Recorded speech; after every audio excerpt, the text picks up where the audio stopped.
November 18, 1941. Sidi Rezeg Airfield, Libya. Through the swirling dust of the North African desert, German tank commanders watched in disbelief as British tanks raced across the open terrain at speeds they thought impossible. These weren't the slow, lumbering infantry tanks the Afrika Korps had learned to outmaneuver. These were Crusader cruiser tanks, moving at 43 miles per hour across sand and rock, that would challenge any vehicle, their Christie suspension absorbing impacts that would have disabled German panzers. The German commanders had expected another easy victory. Their Panzer IIIs and Panzer IVs had dominated European battlefields through superior tactics, better training, and technological advantages. But here in the vast emptiness of the Libyan desert, they faced something completely unexpected: a British tank that could outrun them, outmaneuver them, and disappear into the desert before German gunners could achieve target lock.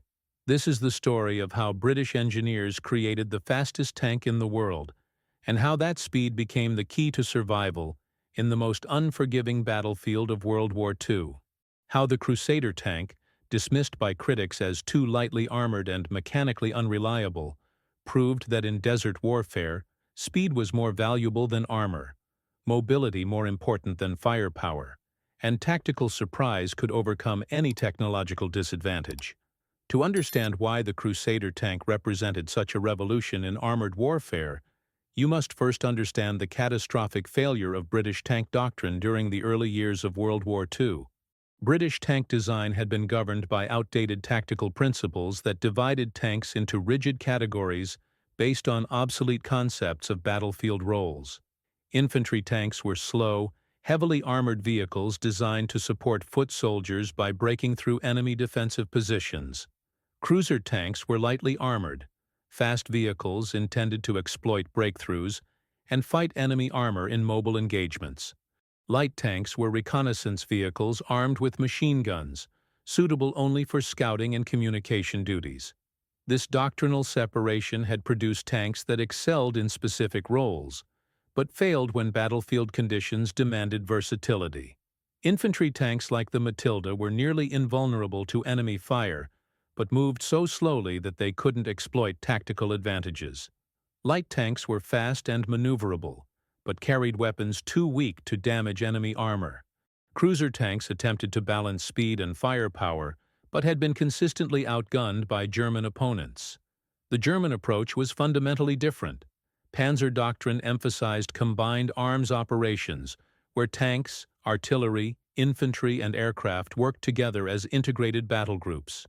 German tanks were designed for versatility rather than specialization, capable of fighting other tanks, supporting infantry, and conducting reconnaissance missions with equal effectiveness. When the Afrika Korps arrived in North Africa in February 1941, they brought this integrated approach to desert warfare and immediately demonstrated its superiority over British tactics. German tank commanders used their Panzer IIIs and Panzer IVs as mobile gun platforms, advancing rapidly to optimal firing positions, engaging British tanks at maximum range, and withdrawing before return fire could be effective. British cruiser tanks of the period, including the A-13 and A-15 models, had proven inadequate against German opposition. Their 2-pounder guns, effective against early German tanks, could not penetrate the improved armor of later Panzer models. Their own armor, adequate for deflecting machine gun fire, could not withstand German tank guns or anti-tank weapons. Most critically, their mechanical reliability was so poor that more tanks were lost to breakdowns than to enemy action. The Crusader tank was Britain's answer to these deficiencies. Designed in late 1939 by Nuffield Mechanization as an improved version of earlier cruiser designs, the tank incorporated lessons learned from British defeats in France and early engagements in North Africa, emphasizing speed, reliability, and tactical flexibility over specialized battlefield roles. The Crusader's most revolutionary feature was its suspension system, based on the Christie design that had been pioneered in American tanks, but perfected by British engineers. The Christie suspension used large road wheels mounted on independent arms, allowing each wheel to move vertically without affecting the others. This system provided exceptional cross-country performance, enabling the tank to maintain high speeds over rough terrain that would force other vehicles to slow to a crawl. In desert conditions, this suspension advantage was transformational. The Crusader could traverse sand dunes, rocky outcroppings, and dried riverbeds at speeds approaching highway travel on level ground. German tanks, equipped with conventional leaf spring or torsion bar suspension, had to reduce speed dramatically when leaving prepared roads or level ground, making them vulnerable to British attacks from unexpected directions. The Crusader's speed capabilities were unprecedented for a tank of its size and weight. With a maximum road speed of 43 miles per hour and cross-country performance exceeding 25 miles per hour, it was faster than most German armored cars and could outrun any tank in the Afrika Korps. This speed advantage allowed British commanders to implement hit-and-run tactics that had been impossible with earlier tank designs. British tank crews quickly learned to exploit these capabilities. Crusader formations would approach German positions at high speed, engage enemy tanks at maximum range, and withdraw before German commanders could organize effective counterattacks. The speed of engagement was so rapid that German gunners often found themselves firing at empty ground, while British tanks disappeared behind ridges or into wadis. The psychological impact on German tank crews was significant. Panzer commanders had grown accustomed to controlling the tempo of tank engagements, choosing when and where to fight based on tactical advantages. The Crusaders' speed forced them into defensive postures, reacting to British initiatives rather than implementing their own battle plans. But the Crusaders' advantages extended beyond pure speed. The tank's design emphasized mechanical reliability through simplified systems and robust construction. Unlike earlier British cruiser tanks that broke down frequently, the Crusader could operate for extended periods without maintenance, allowing British formations to sustain operations that would have been impossible with less reliable vehicles. The tank's fuel efficiency was equally important in desert operations. The Crusader could travel over 150 miles on a single tank of fuel, compared to less than 100 miles for most German tanks. This extended range allowed British forces to conduct deep reconnaissance missions, raid enemy supply lines, and operate in areas that German commanders considered beyond British reach. The Crusaders' first major test came during Operation Crusader in November 1941, a British offensive designed to relieve the siege of Tobruk and drive German forces out of eastern Libya. The operation would pit British armored formations equipped with the new Crusader tanks against the full strength of the Afrika Korps, in the largest tank battle fought in North Africa to that point. The 22nd Armored Brigade, equipped with 158 Crusader tanks, was assigned to engage the Italian Ariete Division at Bir el Gubi, while other British formations attacked German positions around Sidi Rezeg. The encounter would test whether British speed and tactical mobility could overcome German advantages in firepower and tactical coordination. On November 19th, the 22nd Armored Brigade encountered the Ariete Division in a meeting engagement that neither side had anticipated. The Italian tanks, primarily M1340 models armed with 47mm guns, were well positioned in hull-down positions that provided natural protection while maximizing their firepower advantages. Traditional tank tactics would have required the British to assault these positions frontally, accepting heavy casualties to close with enemy forces. Instead, the Crusader commanders implemented tactics that emphasized their speed advantages. British tanks approached at maximum speed from multiple directions simultaneously, forcing Italian gunners to engage rapidly moving targets, while British return fire came from constantly changing positions. The result was unlike any tank engagement previously fought in North Africa. British tanks moved so rapidly that Italian gunners could not achieve target lock before the Crusaders had changed position. British return fire was less accurate than it would have been from stationary positions, but the volume of fire from multiple directions overwhelmed Italian defenses. Within 2 hours of the initial contact, the Ariete Division had lost 34 tanks and was retreating toward the southwest. British losses were 25 Crusader tanks, a favorable exchange ratio that demonstrated the effectiveness of speed-based tactics. More importantly, the engagement proved that British tanks could defeat enemy armor through tactical superiority rather than technological advantages. German commanders analyzing the battle reports were initially skeptical of Italian accounts describing British tanks moving at impossible speeds. Panzer doctrine emphasized careful advance, optimal positioning, and concentrated firepower delivered from prepared positions. The idea that enemy tanks could achieve tactical success through rapid movement contradicted fundamental German principles of armored warfare. General Erwin Rommel, commanding the Afrika Korps, ordered immediate reconnaissance of British tank capabilities. German intelligence had identified the Crusader as a new British design, but had underestimated its performance characteristics. Rommel needed to understand whether British speed advantages represented a temporary tactical surprise or a fundamental shift in desert warfare. The answer came during subsequent engagements, as German forces attempted to counter British advances around Sidi Rezegh. Panzer formations equipped with Panzer III and Panzer IV tanks found themselves consistently outmaneuvered by British Crusaders that appeared, engaged, and disappeared before German commanders could organize effective responses. German tank commanders reported encounters where British tanks would emerge from concealment at high speed, engage German forces from unexpected angles, and withdraw before return fire could be effective. The speed of these engagements was so rapid that German gunners had difficulty achieving target acquisition, much less accurate fire. Colonel Gustav von Verst, commanding the 15th Panzer Regiment, described British tactics as unlike anything he had encountered during the European campaigns. British tanks moved with a fluidity and speed that made conventional counter-tactics ineffective. German advantages in firepower and armor protection became irrelevant when enemy tanks could not be hit by return fire. The problem was compounded by the desert terrain, which favored fast-moving vehicles over heavily armored but slower tanks. The open desert provided few obstacles to high-speed movement, but offered unlimited opportunities for tactical surprise. British commanders could concentrate their forces at any point along the German front, achieve local superiority through speed of maneuver, and withdraw before German reserves could respond.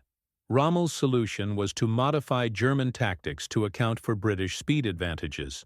Instead of relying on tank versus tank engagements, German forces would use anti-tank guns positioned in concealed defensive positions to engage British tanks. Anti-tank guns could not be outrun, and provided more accurate fire than tank guns, particularly against rapidly moving targets. This tactical adaptation led to some of the most intense fighting of the North African campaign. British Crusader tanks would advance at high speed toward German positions, only to encounter carefully sighted anti-tank guns that opened fire at close range. The engagements became deadly games of tactical chess, with British speed pitted against German defensive planning. The Crusaders' performance during these encounters varied depending on terrain, weather conditions, and the tactical situation. In open desert, where maximum speed could be achieved, British tanks often succeeded in overrunning German defensive positions before effective return fire could be organized. In areas with limited visibility or restricted terrain, German anti-tank guns proved devastatingly effective.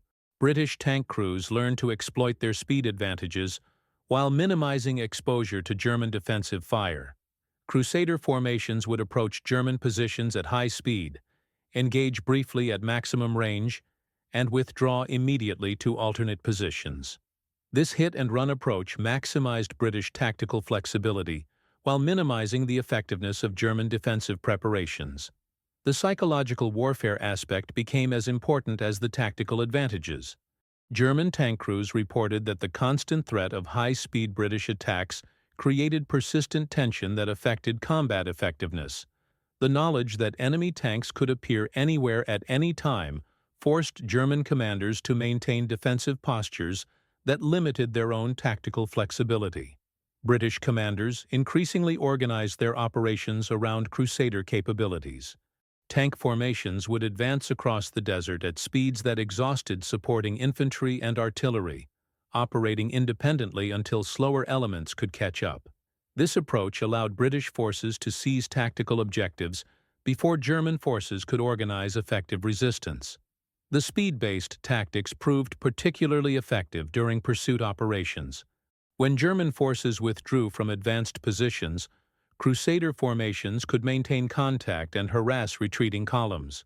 German commanders found it impossible to conduct orderly withdrawals when British tanks could intercept retreat routes and attack supply columns moving toward rear area positions. Supply became a critical factor in these high-speed operations.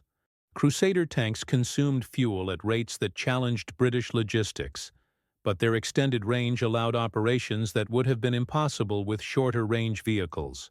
British supply columns began using faster trucks and establishing forward fuel dumps to support Crusader operations. Maintenance requirements also increased due to the demands of high-speed desert operations. The Crusaders' mechanical systems, while more reliable than earlier British tanks, still required regular service to maintain combat effectiveness. British workshops developed mobile repair capabilities that could service tanks in forward areas, reducing the time tanks spent away from combat operations. The tactical revolution represented by Crusader operations influenced British doctrine far beyond tank warfare. Artillery units learned to provide fire support for rapidly moving tank formations, developing techniques for engaging targets identified by fast-moving reconnaissance elements. Infantry learned to coordinate with tank formations that could advance and withdraw at speeds that challenged traditional coordination methods. German responses evolved throughout the campaign, as Afrika Korps commanders developed counter-tactics designed to neutralize British speed advantages. Anti-tank gun positions became more sophisticated, with multiple guns positioned to provide overlapping fields of fire that could engage tanks approaching from any direction. German tank formations began using their own speed more effectively, avoiding prolonged engagements with British tanks in favor of rapid advances that seized tactical objectives before British forces could respond. The campaign became increasingly characterized by rapid maneuvers by both sides, with tactical advantage shifting based on speed of execution rather than firepower superiority. The Crusader III, introduced in late 1942, represented the culmination of British desert tank development. Armed with a 57mm 6-pounder gun, it could engage German tanks on equal terms while retaining the speed advantages that had made earlier models so effective. The larger gun required reducing the turret crew from 3 to 2, but the improved firepower more than compensated for this limitation. By the Second Battle of El Alamein in October 1942, British armored formations included over 300 Crusader tanks alongside American-supplied Grant and Sherman tanks. The speed and tactical flexibility of Crusader formations played a crucial role in the breakthrough operations that finally drove German forces out of Egypt. The pursuit following El Alamein showcased Crusader capabilities at their best. British tank formations advanced across hundreds of miles of desert, maintaining contact with retreating German forces and preventing the orderly withdrawal that might have allowed the Afrika Korps to establish new defensive positions. The speed of the British advance was so rapid that German commanders repeatedly found their planned defensive positions overrun before they could be properly organized. Captured German documents from this period reveal the extent to which British speed tactics had disrupted German planning. Afrika Korps intelligence reports consistently underestimated British capabilities, leading to tactical plans based on obsolete assumptions about British tank performance. German commanders continued to plan defensive operations based on the premise that British tanks would advance slowly and predictably, allowing German forces time to organize effective resistance. The reality was that British tank formations could appear anywhere with little warning, engage German forces effectively, and withdraw before countermeasures could be implemented.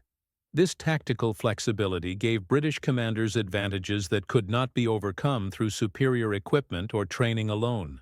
The broader impact of Crusader operations extended beyond the North African campaign. The success of speed-based tactics influenced tank development and doctrine throughout the Allied armies. American tank designers emphasized mobility and reliability in later tank designs, recognizing that tactical flexibility often proved more valuable than maximum protection or firepower. Soviet tank doctrine also incorporated lessons learned from British desert operations, emphasizing rapid advance and tactical surprise over methodical assault techniques. The T-34 tank, which dominated Eastern Front operations, reflected many of the same design principles that had made the Crusader effective in desert warfare. German tank development responded to the challenges posed by Allied speed tactics. Later Panzer designs emphasized mobility and mechanical reliability while maintaining firepower advantages. The Panzer V Panther, introduced in 1943, represented German recognition that speed and tactical flexibility had become as important as protection and firepower. The Crusaders' influence on post-war tank development was equally significant. The emphasis on speed, reliability, and tactical flexibility became standard features of tank design throughout the Cold War period.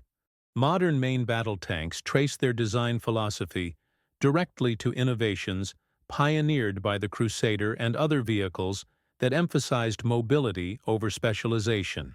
Today, military historians recognize the Crusader tank as a pivotal development in armored warfare that demonstrated the importance of speed and tactical flexibility in modern combat. The tank's success in North Africa proved that technological advantages could be overcome through superior tactics, and that innovation often came from challenging conventional wisdom rather than following established practices. The crews who operated Crusader tanks in the North African desert faced conditions that challenged both man and machine. Temperatures exceeding 120 degrees Fahrenheit, sandstorms that could strip paint from armor, and mechanical breakdowns that could strand crews hundreds of miles from friendly forces. But they also experienced the exhilaration of commanding the fastest tanks in the world, vehicles capable of tactical maneuvers that had been impossible with earlier designs. British tank commanders learned to think differently about armored warfare, emphasizing speed and surprise over firepower and protection. The tactical flexibility provided by Crusader tanks allowed innovative approaches to classic military problems, proving that mobility could be more valuable than armor in certain tactical situations. The German commanders who faced Crusader tanks in North Africa gained respect for British tactical innovation while developing countermeasures that influenced their own armored doctrine. The experience of fighting against fast-moving British tanks forced German forces to develop more flexible tactical approaches that served them well in later campaigns. The legacy of the Crusader tank extends far beyond its specific technical achievements. The vehicle represented a fundamental shift in thinking about armored warfare that emphasized adaptation and innovation over adherence to established doctrine. The success of British speed tactics in North Africa demonstrated that battlefield effectiveness often depended more on how equipment was used than on its specific technical characteristics. In the vast expanses of the North African desert, where distances were measured in hundreds of miles and tactical objectives could be reached by multiple routes, the Crusader tank's speed became its greatest weapon. German commanders who had expected to face slow-moving British formations instead confronted an enemy that could appear anywhere, engage effectively, and disappear before effective countermeasures could be implemented. The Germans couldn't believe that one British desert tank could outrun their panzers across Africa because they had never faced an opponent that prioritized speed over protection. The Crusader proved that in desert warfare, the ability to control the tempo of battle was more valuable than maximum firepower or armor protection. The tank that had been criticized for being too lightly armored and mechanically complex became the vehicle that revolutionized armored warfare and demonstrated that innovation and tactical flexibility could overcome any technological disadvantage.